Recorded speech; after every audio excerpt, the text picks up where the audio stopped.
Hi, my name is Mick Harris, and I'm a real estate and business attorney here at Tonkon Torp, a leading full-service business law firm in Portland, Oregon, where we're sitting here in the lounge on a beautiful sunny summer afternoon.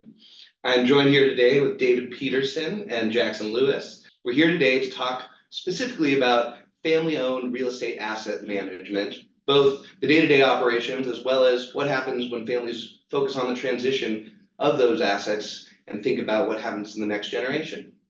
David, to start with you, I would love to ask, what do you think is important about this topic? Why should people watch this video, and what issues stand out to you?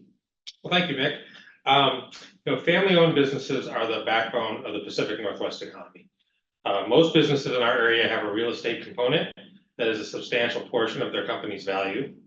And then beyond that, most real estate investment in our area is held by individual investors and small companies to generate income, both for the current generation and to generate wealth to pass on to the next generation.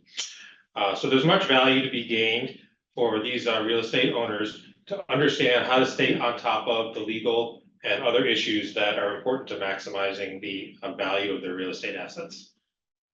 Great, thank you. And Jackson, how would you follow up? Yeah, I just say that, so my company is often called into service when there's a transition that occurs between frequently when a founder dies or a real estate owner dies. And it's that during those periods of transition is when you really see the value of what David's talking about, that there's a big difference between a family that has been very attentive to the kind of details he's talking about versus a family that has toddled along without the team that they needed to pull together, and it can affect the value of the real estate. And to that point, whether they've been carefully and closely managing it or sort of operating in the background, that type of asset management is not static. And over time, as these transitions that you're talking about occur, you see different changes in ownership at different stages, and those surely change over time. As you witness that process, what are some of the pain points, best practices you've seen, things like that? Sure. So it's interesting. An important thing to understand about a family real estate holding is what role the real estate plays in the family's overall portfolio of assets. And there are a couple of typical configurations that we see among our clients, and I'm sure your clients. You see there might be real estate as a significant holding, which really supports an operating business. The family is involved in the operating business, and that's their primary wealth generation machine. But the real estate might be warehouses or the actual facility in which the business operates. But the real estate essentially serves the operating business. Another type of ownership is where the real estate really is the wealth generation machine. The owners are experts in the buying and selling of real estate, and they might be, these assets might be more leveraged, they might be positioned with more risk, they might be more concentrated, where the real estate really is the majority of the portfolio, because the plan is that real estate will eventually generate the wealth. There's another configuration that's pretty typical, which is the real estate is more of a passive income generation asset, where the value to the family is its ability to generate a reliable stream of income, much like an annuity, and support whatever goals the family has for their lives. And then lastly, I'll say, because this is, I'm sure we've seen this in our clients, sometimes the real estate is really the vocation of the first generation, where it's what they built expertise in it and they love it. It's really their life's, it's what they're building is their life's work. And that the next generation may or may not share that passion, and many times does not. So. Wonderful, thank you.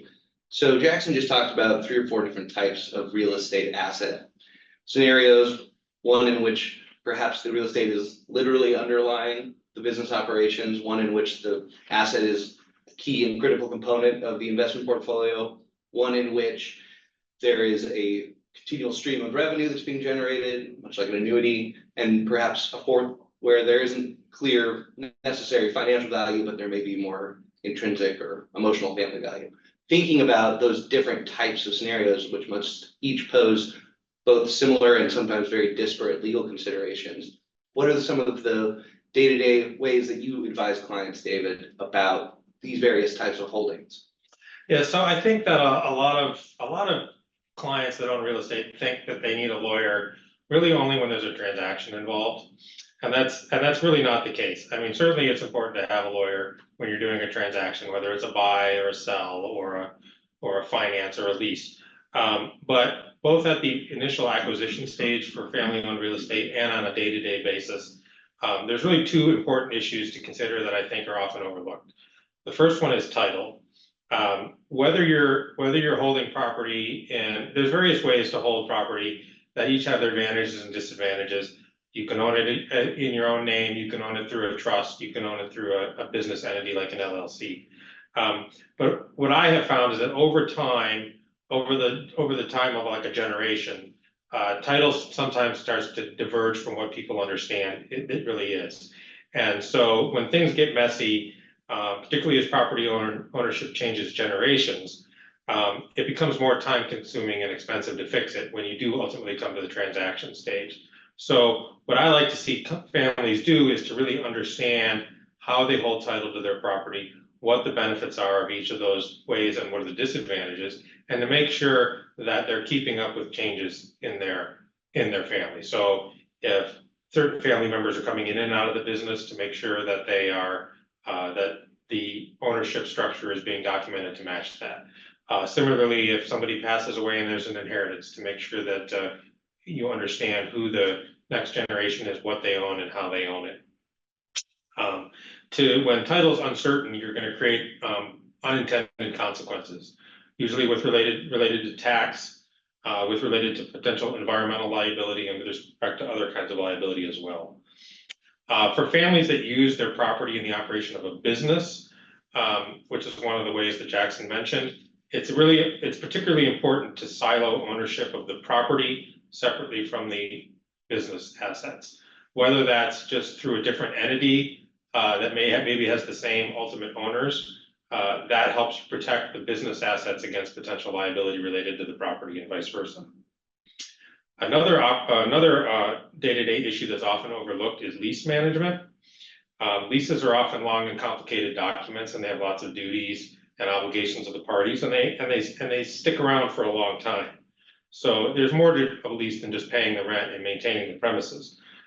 So a sound strategy when your real estate asset is a lease, whether you're the landlord or the tenant, is to make sure you understand your duties and most importantly the timelines associated with those duties. Because if you don't, you can have some significantly adverse consequences.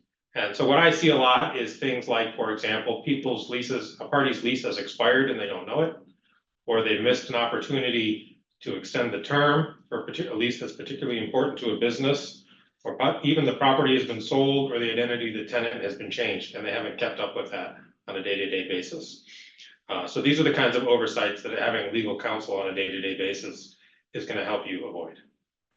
Thank you. And I'll add to that. It's generally much easier to make those changes while everyone necessary is alive and it, has at least a sense of the history of the property. It's very difficult when you're walking into a storage room full of bankers' boxes of documents and trying to recreate that over a 10 or 15 year period. Yeah, and there's a practical aspect to that too. I mean, if you have to solve a title problem that arose 30 years prior, the people may not be around, the documents may not exist.